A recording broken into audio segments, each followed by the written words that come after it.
Al comenzar la semana en América Latina, el Papa Francisco aterrizó en el aeropuerto de Santiago, la capital de Chile, en lo que constituyó la primera escala de su viaje apostólico. El sumo pontífice fue recibido por la presidenta Michelle Bachelet. Es la quinta vez que el Papa Francisco se desplaza a Latinoamérica desde que en 2013 asumiera su pontificado. Se trata posiblemente de la visita más difícil de todas. El obispo de Roma llega al país en un momento en el que la iglesia chilena vive una profunda crisis debido a los escándalos de abusos sexuales por parte de sacerdotes y la pérdida de creyentes. Un operativo transmitido en tiempo real. Un choque entre el grupo de Pérez y colectivos armados que se saldó con varios muertos. Otros 5 miembros del grupo habrían sido detenidos en una casa en la zona de El Junquito, en el oeste de la capital venezolana. Pérez quería entregarse, un pedido negado por los militares. Nos están disparando con RPG, granadas, lanzagranadas, francotiradores. ¡A la cual queremos ver! Hay civiles aquí adentro. Dijimos que no íbamos a entregar y no quieren dejar que nos entreguen, nos quieren asesinar. Pérez era un ex policía que se hizo célebre tras secuestrar un helicóptero oficial, sobrevolar la ciudad de Caracas con pancartas en contra de Nicolás Maduro y disparar desde la aeronave contra el Tribunal Supremo de Justicia. Desde entonces actuó en la clandestinidad, llamando a la población a rebelarse. Maduro felicitó a las fuerzas de seguridad por la operación y señaló que el grupo de Pérez es una banda terrorista financiada desde Colombia. El ministro del Interior de Venezuela, Néstor Reverol, confirmó hoy la muerte de Óscar Pérez durante la operación de captura realizada el lunes por las fuerzas de seguridad. Venezuela no quiere que nos entreguemos. Literalmente nos quieren asesinar. Nos lo acaban de decir. En Argentina, el Congreso aprobó crear una comisión para analizar la desaparición del submarino ARA San Juan. La iniciativa fue impulsada por los familiares de las víctimas y cuenta con el apoyo tanto de la fracción oficialista como de la oposición. A 2 meses de la última comunicación del submarino con la base naval, familiares de los 44 tripulantes que iban a bordo siguen esperando una versión definitiva sobre el paradero de la nave. El ARA San Juan desapareció en el Océano Atlántico el 15 de noviembre de 2017. En Bolivia, los sindicalistas han salido a las calles de La Paz para protestar contra la implementación de un nuevo código penal en el país. El gobierno busca de esta forma aplicar sanciones más estrictas en temas como transporte o mala praxis médica. Grupos evangélicos y medios de comunicación también han expresado su preocupación de que el nuevo código limite su capacidad para operar. En medio de las manifestaciones, el presidente Evo Morales hizo un llamado a todos los sectores del país a discutir sobre los temas más importantes del nuevo texto.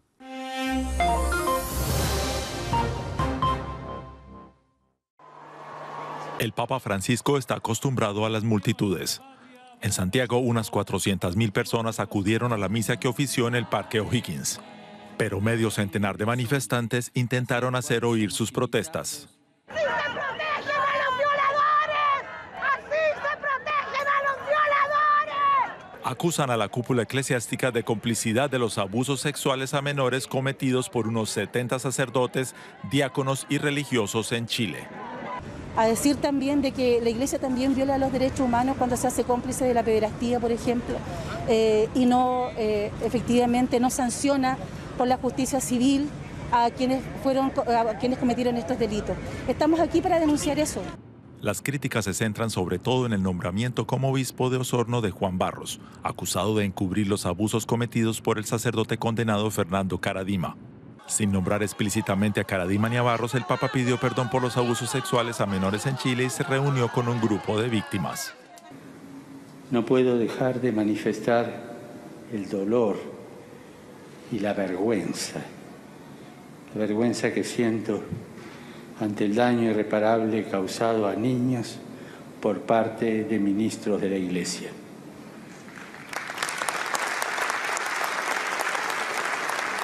Me quiero unir a mis hermanos en el episcopado, ya que es justo pedir perdón y apoyar con todas las fuerzas a las víctimas, al mismo tiempo que hemos de empeñarnos para que no se vuelva a repetir. El miércoles, Francisco da una misa en Temuco, la capital de la Araucanía. Allí, en la madrugada del martes, fueron quemadas otras 2 iglesias y se lanzaron consignas en contra del Papa y de la Iglesia Católica, acusada de oprimir los derechos de los pueblos originarios.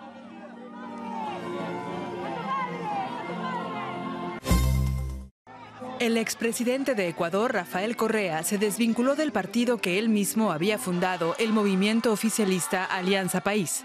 Su decisión está relacionada con el dictamen anunciado el lunes por el Tribunal Contencioso Electoral de Ecuador, que confirma al actual presidente Lenín Moreno como su sucesor en el partido. Correa mantuvo una disputa con el actual mandatario y, como consecuencia, tomó la decisión de dejar su agrupación política para crear una nueva. El exgobernante lo calificó como un robo y dijo que no olvidará a las autoridades que tomaron esta decisión. En Colombia, un accidente con un helicóptero militar dejó 10 muertos. La aeronave cayó a tierra cuando volaba cerca de la ciudad de Segovia, en el noroeste del país. El ejército informó que el helicóptero llevaba 8 militares y 2 civiles a bordo. Los tripulantes formaban parte de un equipo de mantenimiento de combustibles e inspeccionaban los puntos de la Fuerza Aérea Colombiana en distintas partes del país.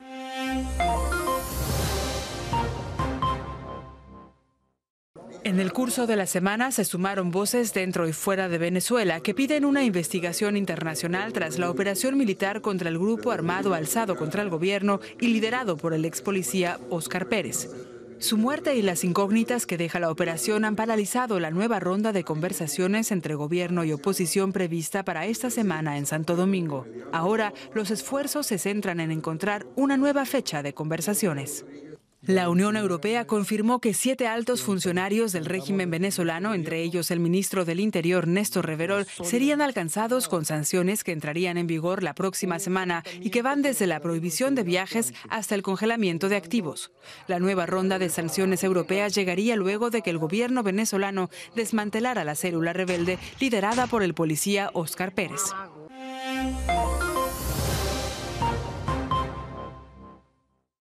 Argentina recordó la figura del fiscal Alberto Nisman al cumplirse 3 años de su muerte. Su deceso se produjo bajo circunstancias aún no esclarecidas. Días después de haber denunciado a la entonces presidenta Cristina Fernández y al canciller Héctor Tinerman por el presunto encubrimiento de los iraníes acusados del atentado a la mutual judía AMIA.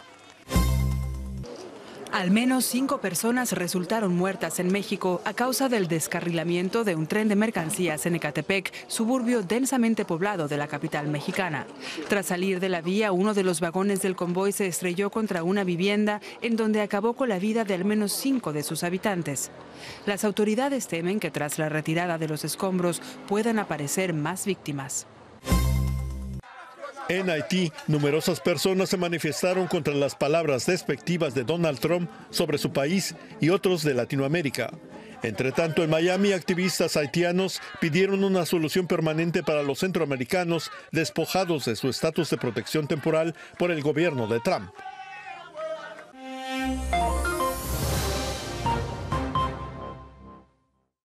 En pocos días en Brasil se decidirá si el expresidente Luis Inácio Lula da Silva es culpable o no de corrupción pasiva y lavado de dinero en la trama de corrupción de la petrolera estatal Petrobras. El exmandatario ya fue condenado a 9 años de prisión en suspenso y ahora un tribunal de segunda instancia deberá decidir si ratifica o no esa condena. Es un veredicto clave porque Lula es el candidato favorito en las encuestas para las presidenciales de octubre. Las tensiones de los últimos días hicieron imposible avanzar en Santo Domingo. El gobierno venezolano prefirió no dar detalles sobre las causas que llevaron a interrumpir las conversaciones y dejó clara su intención de seguir adelante con el proceso y buscar una nueva fecha. Y jamás nos negaremos a dialogar con la oposición venezolana. Jamás. La coalición opositora reunida en la Mesa de la Unidad Democrática decidió no acudir al encuentro después de que el ministro de Interior, Néstor Reverol, asegurara que la oposición aportó información sobre el paradero de Óscar Pérez, considerado terrorista por el gobierno de Nicolás Maduro. En Santo Domingo, Rodríguez Zapatero instó a la comunidad internacional a apoyar el diálogo un día después de las sanciones de la Unión Europea. La situación de Venezuela exige el máximo esfuerzo, la máxima responsabilidad. apelo a la comunidad internacional, apelo a todos los gobiernos, apelo a la Unión Europea, para que estén a la altura de la responsabilidad que representan y coadyuven y contribuyen a que el gobierno y la oposición puedan y lleguen a un acuerdo. La nueva ronda de diálogo fue acordada el pasado sábado después de 3 días de conversaciones que terminaron sin acuerdos. Al finalizar la semana en América Latina, el Papa Francisco celebró una misa en la ciudad portuaria de Iquique, en lo que fue su último acto oficial en suelo chileno. Durante la homilia, el pontífice argentino defendió a Juan Barros, obispo de Osorno, al que acusan de encubrir abusos sexuales a menores de edad. No hay ninguna prueba en su contra, todo es una calumnia, afirmó Francisco, refiriéndose por primera vez a ese caso concreto. Ya el viernes, Francisco continuó su gira al llegar a Perú para una visita oficial de 3 días, la primera de un pontífice en 30 años. El Papa fue recibido en el aeropuerto de Lima por el presidente Pedro Pablo Kuczynski y su esposa Nancy Lange. Luego de su llegada, el Papa se dirigió a la Nunciatura Apostólica recorriendo las calles de Lima en un papamóvil, donde tuvo la oportunidad de saludar a sus seguidores peruanos. Este viernes, Francisco se reunió con 3.500 representantes de comunidades indígenas en la ciudad de Puerto Maldonado, donde fue informado sobre las consecuencias que padecen por causa de la minería ilegal y la desforestación. El presidente Kuczynski acompañará al Papa en su recorrido, durante un momento de especial tensión en el país por el escándalo de corrupción de Odebrecht y el polémico indulto presidencial Alberto Fujimori. Y esta fue la retrospectiva de la semana en América Latina.